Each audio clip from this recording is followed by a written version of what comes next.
My name is Kristine Liljenquist, and I am a high school Spanish teacher. I am absolutely sold. I was just thinking this morning, I'm going to write a grant. I'm going to save everything in my budget. I think that the way that they are able to relate to each other as peers is just lighting the kids on fire for Spanish.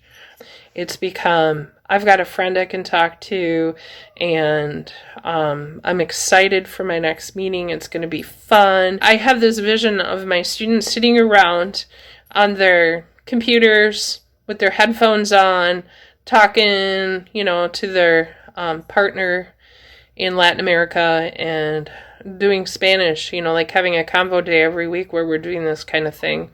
I think they're learning more from doing that than anything I can give them by myself. And they're getting one-on-one Spanish instruction that entire time. Spanish practice. And, if I circulate through a room of 20 to 25 kids, it's 2 or 3 sentences each. It never can be what this is just because it's so one-on-one and individual.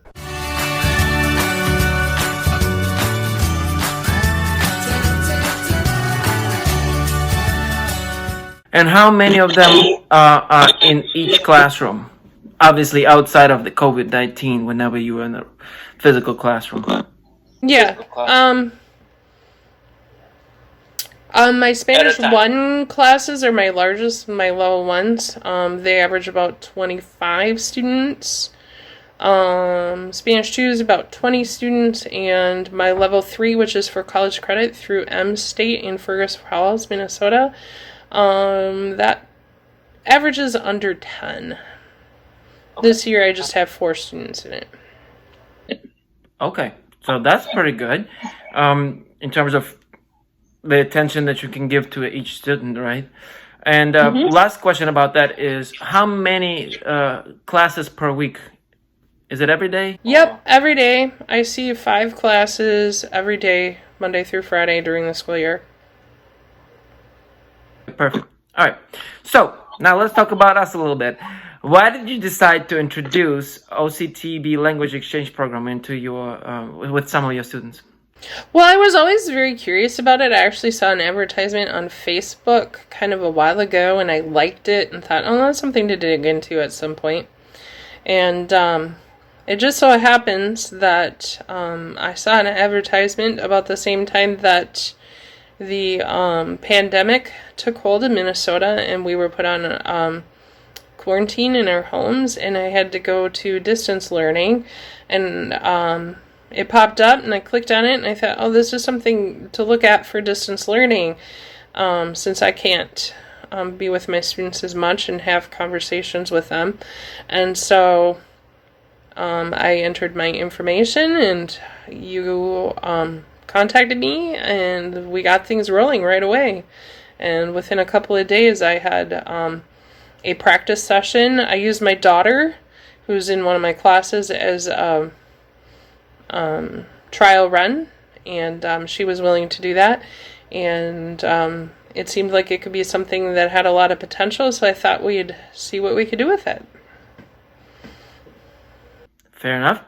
Now, let's talk about the challenges. What were the challenges that you faced or your students faced through the integration process? It's taken some time to learn all the technology. And, we're using the technology across great distances. We're in northern part of the United States, and they're chatting with kids online in South America. So there's a delay. Just getting all the kids figured out how to use the Zoom correctly. I think they're all pretty savvy now, though. Those were the biggest challenges, I'd say. Also, I think it bears to mention that they struggled a little bit with the accents of some of the people they were connecting with, but as their Spanish teacher, that's something that I can't give them. I have my accent and dialect and whatever, and so exposing to them to that, even though they felt uncomfortable and they didn't always understand what was going on, it was a very valuable learning experience for them, even though it was challenging. Now they're Yes, speaking yes. like South Americans, so. Yeah. So let's go back to the initial challenges with getting the hang of the accent. So since we've gotten this going and it's been going for quite a few weeks now, do you find that your students' speaking ability has improved in the month that they've been practicing Spanish with peers from Latin America? Yeah. Especially in terms of confidence. I think that they've had some speaking ability, but if you look at what they were willing to do at the beginning compared to what they're willing to say and try now, it's really improved. What would you compare it to? What would I compare their improvement to? Not improvement, but that experience. Like how would you, this exposure to... It was like opening up a can of worms. The other day, my daughter said to me that she works in the bakery with one of the other students that's also doing Overcome the Barrier, and they work in a bakery, and they spend a lot of time doing dishes and baking breads and side by side. And she said, we didn't even speak English. We were just talking and practicing our Spanish, and we've never done that before. Just that they were willing to do that on their own and, have some fun with it and build that skill is so critical. And I think it's because of Overcome the Barrier, because they wouldn't have had that confidence to do that on their own before. They would have thought, oh, I sound so stupid, or nobody's going to understand me. And now that they've had some affirmation that people do understand them and, are encouraging them, to have someone a peer from another country speak to you in your second language and tell you're doing great is just what they need to build their confidence, really. I can tell them they're doing great 100 times and then be like, go talk to somebody, and they don't go and do anything. So Yeah. So now this term, if you were to implement it in classroom, it would be called forced output, right? And a lot of teachers have second thoughts about it because they don't want to create the negative environment during the class, because they don't want for students to start to dislike it. But how would you? Was that a first? Was that a problem for your students initially when they just started, and was it a necessary step, or how were you able to motivate them to do that? That's a really good question. I motivated them to do that because I required it of them for their class. I said, you're going to do this. You get 25 points a week. I'm going to be listening to you. I want to hear what you can do. I want you just to practice. And that's how I got them to do it, honestly. I made them do it. But none of them were really reluctant to do it either. They were excited about it. To meet someone new especially in this time of quarantine, when they're not interacting with their peers and, they're stuck at home all the time, to have that time to build a relationship with somebody has been pretty cool. Okay. So just to go back to that forced output term, like, that they didn't have any resentment, you said, right? They weren't very realistic. No, not at all. Not at all. And it grew over time, too. They were hesitant at first, and I've been encouraging them to ask their partner questions, not just answer questions, and try to make it more like a conversation. And that's been building over time. It's taken time. I think if you put them into a situation where they have to do it, they're gonna do it. It's like you put a basketball player that's reluctant on the basketball court, they get past the ball, they're going to have to do something with it. So we passed them the ball, and they've managed that. In my classroom, I'm kind of a comprehensive input teacher. I do a lot of storytelling, a lot of story asking, and I do a lot of cold calling, so the students are just expected to be paying attention and to answer my questions when I call on them. And that's a skill that I spend a lot of time building with them over the 3 years that I have them in classes. So I don't think it was like a major jump out of what they would do in class. It's just that they're being exposed to a native speaker, a peer that can relate to them. You know, they've had some really fun conversations about what books they like, what movies, types of music, things that, you know, I don't necessarily relate to them on that level. And so it just makes it all that much more engaging for them, I think. Fair enough. Now, when you talked about native speaker from Latin America, essentially those are also kids. And one thing that we should probably mention is that the way this works and why it's so cheap is because kids reciprocate and then in return teach their own native language. And when we went into this a while ago, we had all sorts of questions, and I'm sure you probably shared those concerns as well. Can a 17-year-old kid really teach his native language? Was that your expectation that they would be able to like give a full-blown structured? Because I know you actually are still giving them a little bit of a direction of what to discuss, what how to structure the lessons. But have they been able to provide everything that you would want to expect from this interaction in terms of the teaching aspect? Yeah, but they do it differently than I would do it, you know? Like a 17-year-old kid isn't going to say, you know, when you have a preposition with the article L, it makes del. You know, they're not going to explain it like that. They're going to say, hey, when you say day and L, it makes del. You know, they put it in kid terms, and that lingo is so much relatable to the kids that actually helps them more than, you know, me drawing it on the board and doing my old language teacher thing. It really kind of plays into that whole comprehensible input kind of thing. It really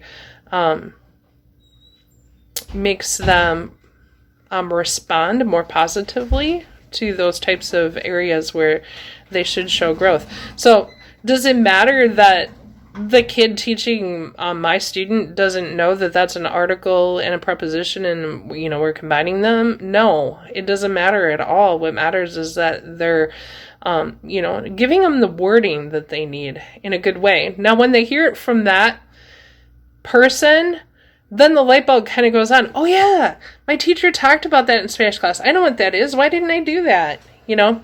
And none of the things that they have made errors with are things that they couldn't have known or shouldn't have known. They already had context for it.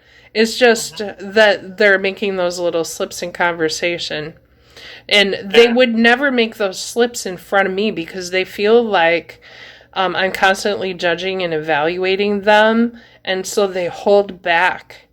And so I don't really have the opportunity to do that kind of error correction with them that a peer gets because they're not holding back. You know, they're giving more of themselves and their language abilities to that person than they do to me in a lot of ways. Fair enough.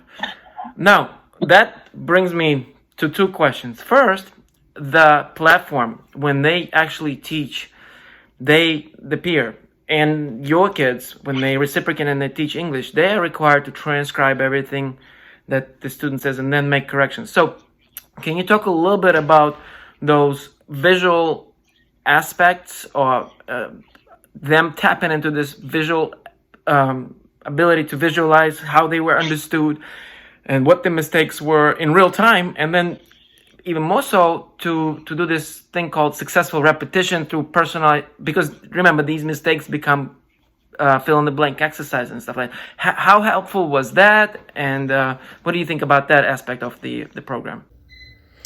I think it's really cool, and it's so simple. The error correction that they're going back and looking at from their conversations and doing exercises with are really relative to what happened in the conversation, so they make sense at that point in time. And it's very positive and rewarding for them because at the end they get their 100% or, they feel that success and then they are more aware of those errors. So the next time they come, they're not making the same errors over and over, Whereas when I provide error correction, it feels almost punitive to them, oh, she get my grade down for that, or, I got to get an A, and they put a lot of pressure on themselves, where in this case, they can just let it rip, enjoy the process, and then do their activities to error correct themselves, and then move on and feel very successful. When they're reciprocant and they have to teach the language, how hard was that to learn how to do that? Have they given you feedback? Because we were there to obviously support them throughout the process, but have they given you feedback as far as the usefulness and easy usability of our platform from the teacher's point? I haven't heard any complaints. Let's leave it at that. I think they've gotten so great at the Zoom thing that they're better than I am. The other day I'm like, hey, I need to share my screen. I need to do a breakout room, and all my kids are like showing me how to do it. So, cool. All right, fair enough. So the final question: do you feel that, or do you think you will continue with the program once the physical classrooms resume? Absolutely. I am absolutely sold. I was just thinking this morning, I'm going to write a grant. I'm going to save everything in my budget. Not that it's that, it's relatively affordable. It might be even something and just say, hey, this is an optional thing you can do and it costs this much. Paying, you can, be a part of it. I think that the way that they are able to relate to each other as peers is just lighting the kids on fire for Spanish. It's no longer this canned thing I do when I walk in a classroom. It's become, I've got a friend I can talk to, and I'm excited for my next meeting. It's going to be fun, and I'm going to show them what I've learned, what I know, and they're building this relationship that's just so invaluable. Okay. I really see it. I have this vision of my students sitting around on their computers with their headphones on, talking, to their partner in Latin America and doing Spanish, like having a convo day every week where we're doing this kind of thing. I think they're learning more from doing that than anything I can give them by myself. And they're getting one-on-one Spanish instruction that entire time. Spanish practice. And, if I circulate through a room of 20 to 25 kids, it's 2 or 3 sentences each. It never can be what this is just because it's so one-on-one and individually geared to their level, at their needs, and their practices afterwards are, individualized. So it really makes it cool. Thank you. Well, Christy, thank you very much for your time today. You're welcome. Bye.